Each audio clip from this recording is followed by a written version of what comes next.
তোমার আমার মধ্যে অনেকগুলা মানুষজন থাকে এরকম, যাদের টেন্ডেন্সি থাকে যে সে তার লেখাটাকে সে বাড়াবে, একটু ওজনে বেশি করবে। ওজনে বেশি করার জন্য ওর লেখার ফন্ট কিন্তু হচ্ছে ধরো এই যে এরকমই, আমার লেখার যে ফন্ট এরকম, হ্যাঁ এরকমই, এরকমই হচ্ছে তার লেখার ফন্ট, কিন্তু ও পরীক্ষার হলে যা লিখবে হচ্ছে এরকম ভাবে, এরকমই ফন্টে লিখবে। মানে ও ফন্টকে কাইন্ড অফ 1.5 গুণ বাড়ায় দিল। কেন? কারণ এই যে বড় করতে হবে, বড় করে লিখতে হবে। কোনো দরকার আছে ভাই?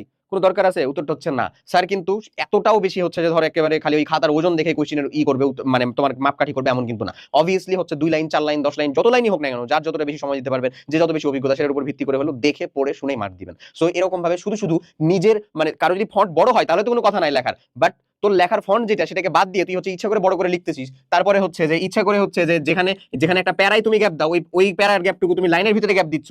এই যে কাজগুলো করতেছো, মানে একটা থেকে একটা প্যারাতে তুমি যতটুকু গ্যাপ দিতা, ধরো এতটুকু থেকে তুমি প্যারাতে গ্যাপ দিতা, ওই গ্যাপটা তুমি এখন এই লাইন আর এই লাইনের ভিতরে দিচ্ছ যেন বড় হয়। ক আর খতে তুমি পুরো পেজ আটাই দিলা। আরে ভাই আটায় দে, তুই ওরকম ভাবে লিখ, ওই ফন্টে গুছিয়ে লিখ, দে বুঝা, জিনিসপাতি বেশি লিখে হচ্ছে আটা, কোনো সমস্যা নাই তো। কিন্তু তুই হচ্ছে ইচ্ছা করে, স্যার যেখানে বুঝে যেতে পারবে যে তুমি আসলে ইচ্ছা করে খাতা নষ্ট করতেছো, দেহে সম্পদ নষ্ট করতেছো, কাগজ নষ্ট করতেছো, ওখানে মার্ক এমনি করে দিবে।